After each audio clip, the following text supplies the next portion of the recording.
बच्चों को अगर झाग वाली पॉटी आती है तो इसका क्या मतलब होता है, हम ऐसी कौन कौन सी गलतियां कर रहे हैं जिसकी वजह से बच्चों को झाग वाली पॉटी आ रही है।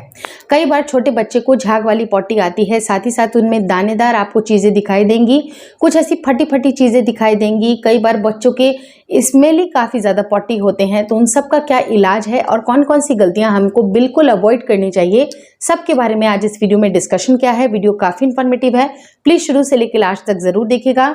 नमस्कार दोस्तों, मेरा नाम हर्षिता वर्मा है और आपका मेरे channel twins my world baby care पे बहुत बहुत स्वागत है।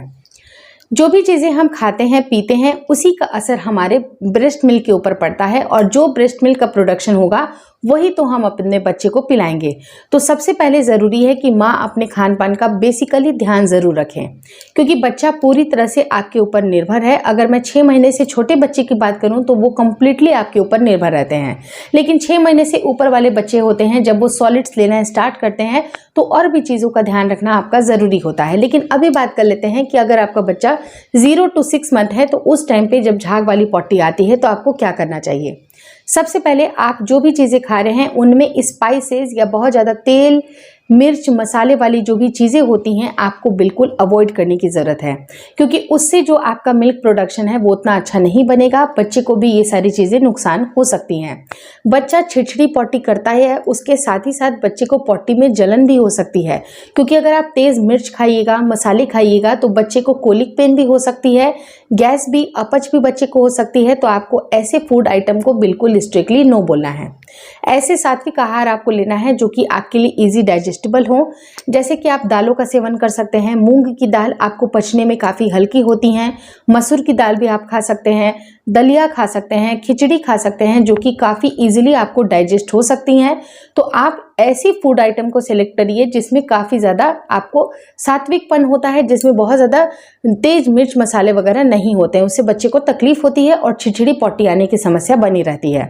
सेकेंड इंपॉर्टेंट चीज़ है कि जब भी अगर आप बच्चे को ब्रेस्ट फीडिंग करा रहे होते हैं तो ब्रेस्ट फीडिंग कराने के पहले अपने ब्रेस्ट का अच्छी तरह से मसाज जरूर करें, चाहे वो लेफ्ट ब्रेस्ट हो या फिर राइट ब्रेस्ट हो। आपको ऑल्टरनेट बेसिस पे दोनों ही ब्रेस्ट से आपको बच्चे को मिल्क पिलानी है, लेकिन उसके पहले आपको ब्रेस्ट का मसाज जरूर करना चाहिए।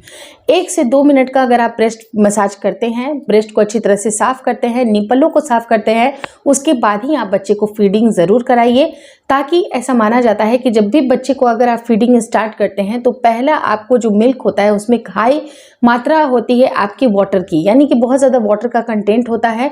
तो बच्चा जब ऊपर ऊपर का मिल्क पी लेता है जिसमें कोई भी गुणवत्ता ज़्यादा नहीं होती है, सिर्फ और सिर्फ पानी का मिश्रण होता है, तो वो बच्चे को सिर्फ और सिर्फ उसका पेट भर जाता है, उसको न्यूट्रिशन उतने तरह से जितना मिलनी चाहिए उतना नहीं मिल पाता है। तो ऐसे केस में ज़रूरी है कि आप बच्चे को ब्रेस्ट मिल्क कराने से पहले मसाज कर ले, ताकि आपके जो मिल्क जब अगर आपका पास ऑन हो तो वो वाइट वाइट सा ही मिल्क निकले, ना ही पानी पानी। क्योंकि ये जो पानी पानी जो आप मिल्क पिला देते हैं तो बच्चे का पेट भर जाता है लेकिन न्यूट्रिशन नहीं मिलता है और उससे भी छिड़छिड़ी पॉटी आने की समस्या बनी रहती है। तो इन बातों का ध्यान रखना ज़रूरी होता है। थर्ड इंपॉर्टेंट चीज़ क्या होती है कि आपको ऐसी कोई भी बादी वाली चीज़ नहीं खानी है, गैस क्रिएटिंग वाली चीज़ नहीं खानी है, जो कि स्पेशली फूड आइटम के बारे में मैंने आपको बताया था कि आपको अगर सब्जियों की बात करें तो शिमला मिर्च बैगन नहीं खाना है आपको, ना ही आपको फूल को भी खाना है, पत्ते को भी खाना है, ना मटर खाना है। इस तरह की चीज़ें आपको बिल्कुल अवॉइड करनी चाहिए। मूली भी आपके लिए सेफ नहीं होता है, इससे गैस बहुत जल्दी बनती है जो कि बच्चे को भी तकलीफ देके जाती है और बच्चे का जब पेट ऐठेगा मरोड़ होगी तो झाग वाली पॉटी आने की भी समस्या बनी रहती है। अब बात करते हैं कि अब दालों में भी ऐसी कौन कौन सी चीज़ें होती हैं जो कि पचने के लिए बहुत डिफ़िकल्ट होती हैं। वो होती हैं चने की दाल, या फिर अगर आप स्प्राउट्स भी ले रहे हैं उसको भी आपको बंद कर देना चाहिए। सोयाबीन का इस्तेमाल ना करें। आप इस तरह से जो हेवी बीन्स होती हैं, राजमा होती हैं, छोले चने, इस तरह की चीज़ें होती हैं, उसको भी आपको स्ट्रिक्टली अवॉइड करना चाहिए। इससे भी बच्चे को छिड़छिड़ी पॉटी या फिर झाग वाली पॉटी आने की समस्या बनी रहती है।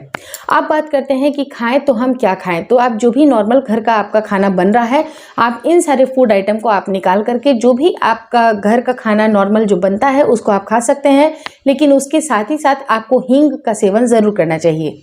हींग का और अजवाइन का अगर आप पानी पीते हैं उससे आपके ब्रेस्ट मिल्क का प्रोडक्शन भी बढ़ता है, साथ ही साथ आपको कोलिक पेन होने की समस्या नहीं होती है कि बच्चे को कोलिक पेन हो जाए, ऐसी कोई भी समस्या नहीं देखी जाती है। तो इस तरह से आप चीज़ों को चेंज कर सकते हैं। लेकिन एक इम्पॉर्टेंट चीज़ है जो कि बच्चे को झाग वाली पॉटी इस वजह से आती है कि अगर बच्चे के दूध में काफ़ी ज़्यादा लैक्टोज हो रहा है, उसकी वजह से भी बच्चे को इंडाइजेशन की प्रॉब्लम होती है, बच्चे को झाग वाली पॉटी आती है। तो सबसे पहले आप ये चेक करें कि अगर ब्रेस्ट मिल्क के अलावा अगर आप बच्चे को मिल्क दे रहे हैं, लाइक फार्मूला फीडिंग दे रहे हैं, क्योंकि 6 महीने से छोटे बच्चे को ब्रेस्ट फीडिंग के अलावा फार्मूला मिल्क ही दिया जाता है। तो वो फार्मूला फीडिंग जो है आप अपने डॉक्टर से ज़रूर पूछ लीजिएगा कि क्या इसके वजह से तो नहीं हो रहा है, क्योंकि कुछ हल्की जो मिल्क होती है जिससे कि बच्चा आसानी से पचा ले, वो सारी चीज़ें भी आप दे सकते हैं। क्योंकि हर एक तरह की फार्मूला यहाँ पर अवेलेबल होते हैं, बहुत सारे अलग अलग ब्रांड्स होते हैं, किसी में लैक्टोज ज़्यादा होता है, किसी में कम होता है। तो आपको उन सारे दूध को चुनना है। अपने डॉक्टर आपको सलाह दे देंगे कि कौन सा हल्का होता है, तो आपको हल्का वाला ही चूज़ करना है। और अगर इन केस अगर आपको ऐसा लगता है कि फार्मूला के बाद ये चीज़ें ज़्यादा नज़र आ रही है, तो आप ब्रेस्ट फीडिंग को प्रमोट करें। आप जितना ज़्यादा हो सके ब्रेस्ट मिल्क के प्रोडक्शन को बढ़ाने के लिए कोशिश करें और बार बार एक्सक्लूसिवली ब्रेस्ट फीडिंग आप कराते जाएं, क्योंकि इससे बच्चे को पानी की कमी बिल्कुल ना हो पाएगी। क्योंकि जब भी अगर आपको बच्चे को दस्त लगती है, बच्चे को बार बार अगर पॉटी आती है, तो बच्चे के शरीर में पानी कम होने की समस्या बनी रहती है। और जब बच्चा डिहाइड्रेटेड होगा, उसको बहुत तकलीफ होगी। तो कोशिश ये करिए कि बार बार आप जितना जल्दी और फ्रिक्वेंटली आप बच्चे को ब्रेस्ट फीडिंग कराएंगे, आपके बच्चे की हेल्थ उतनी अच्छी रहेगी और पॉटी भी ये जल्दी से जल्दी ठीक हो जाएगी 1-2 दिन के अंदर। लेकिन अगर 1-2 दिन के अंदर ठीक नहीं हो रही है या आपको समस्या ज़्यादा लग रही है, तो ऐसे केस में आप डॉक्टर से ज़रूर मिलें। क्योंकि एक दिन में अगर 7 बार भी पॉटी हो रही है तो वो नॉर्मल है, लेकिन 7 बार से ज़्यादा अगर पॉटी बच्चे को हो जा रही है, तो तुरंत इमीडिएटली अपने डॉक्टर से मिलना बिल्कुल ना भूलें। आप बात करते हैं कि अगर 6 महीने से ऊपर का बच्चा है, तो आप बच्चे के सॉलिड फूड के भी ऊपर ध्यान दीजिए कि बच्चा कौन कौन सा फूड ले रहा है। बच्चा जो भी फूड ले रहा है उसकी क्वालिटी क्या है, कितने देर तक पहले आपने जो खाना प्रिपेयर किया है, काफ़ी लंबे टाइम तो नहीं चल रहा है। क्योंकि कई बार ऐसा देखा जाता है कि बच्चे कुछ चीज़ें अगर छोड़ देते हैं तो माँ फिर से उसको गर्म करके फिर से खिलाना शुरू करती हैं। लेकिन ऐसी गलती आपको नहीं करनी है।